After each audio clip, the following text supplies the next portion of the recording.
నమస్కారం అండి. ఈరోజు నేను మీకు ఈ వీడియోలో వర్చువల్ సిడి డ్రైవ్ని ఎలా క్రియేట్ చేసుకోవాలి అని చూపిస్తాను. సో డిస్క్రిప్షన్లో లింక్ ఇచ్చాను. సో దాని నుంచి మీరు డౌన్లోడ్ చేసుకోవచ్చు.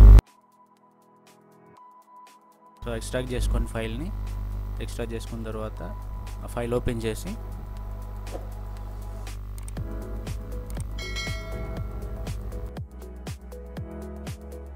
రన్ యాజ్ అడ్మినిస్ట్రేటర్ చేయండి దాన్ని. ఓకే,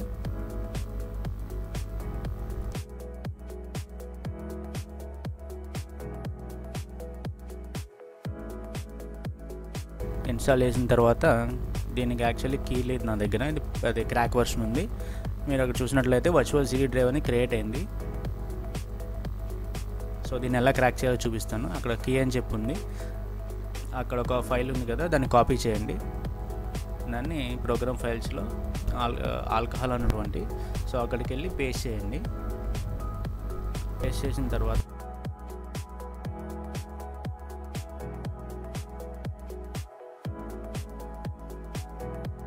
పెట్టి దానిలో పెడతాను. మీకు ఒకవేళ అర్థం కాకపోతే దానిలో కనుక చెక్ చేసుకోవచ్చు, క్లియర్గా ఉంటుంది. సో రన్ యాజ్ అడ్మిన్ చేసి ఒకసారి ఓపెన్ చేసి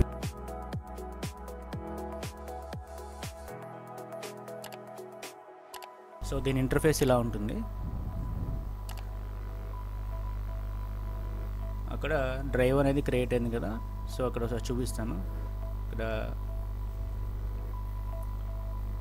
చూస్తున్నట్లయితే డ్రైవ్ అనేది కనిపిస్తుంది. ఆ లెటర్ కూడా సేమ్ అదే ఇక్కడ కూడా ఉంది. సో ఇప్పుడు దీనిలోకి ఒక ఇమేజ్ ఫైల్ని ఎలా మౌంట్ చేయాలి అనేది చూపిస్తాను.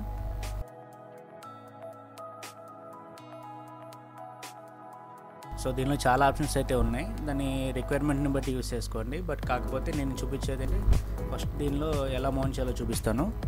రైట్ క్లిక్ చేయండి, మౌంట్ ఇమేజ్ అని ఉంది కదా అక్కడ, సో అది క్లిక్ చేయండి.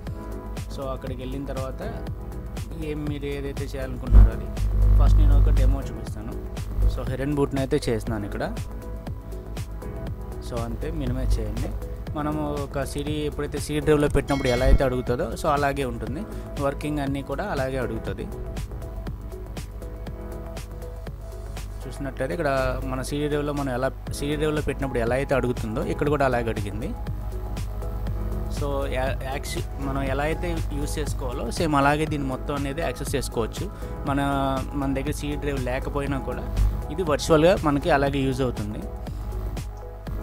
సో దీన్ని తీసేయడానికి అన్మౌంట్ చేయాలి. యాక్చువల్లీ ఇది ఎందుకు ఉపయోగపడుతుంది అంటే, వర్చువల్ సిడి డ్రైవ్ మనకి ఎప్పుడైనా VMware పెట్టుకొని ఏదైనా ఓఎస్ ఇన్స్టాల్ చేయాలి అనుకున్నప్పుడు బాగా యూజ్ అవుతుంది. అలా కాకుండా ఏదైనా గేమ్స్ అనేది ఇప్పుడు మాస్టర్ కాపీ మాకు కంపెనీ గేమ్ సిడి ఉన్నప్పుడు దాన్ని బూట్ చేసుకోవడానికి మన సిడి డ్రైవ్ పెట్టుకుంటే అది బాగా అరిగిపోవడానికి అవకాశం ఉంటుంది. కానీ దీన్ని బట్టి యూజ్ చేసుకుంటే అసలు ప్రాబ్లం ఏమీ ఉండదు, ఎంతసేపు అయినా అలాగే వర్క్ అవుతుంది. కాబట్టి సో మనకి గేమ్స్ ఆడుకోవడానికి VMware పెట్టుకుని ఇంకొక ఓఎస్ ఇన్స్టాల్ చేసుకోవడానికి బాగా యూజ్ అవుతుంది. సో నేను ఒక ఓఎస్ సిడి అనేది బూట్ చేశాను, చూపిస్తాను అసలు ఎలా ఓపెన్ అవుతుంది ఏంటని. సో VMware పెట్టుకున్నప్పుడు సో ఇలా ఇన్స్టాల్ చేసుకోవచ్చు. అలా దీన్ని అయితే యూజ్ చేసుకోవచ్చు. So thanks for watching.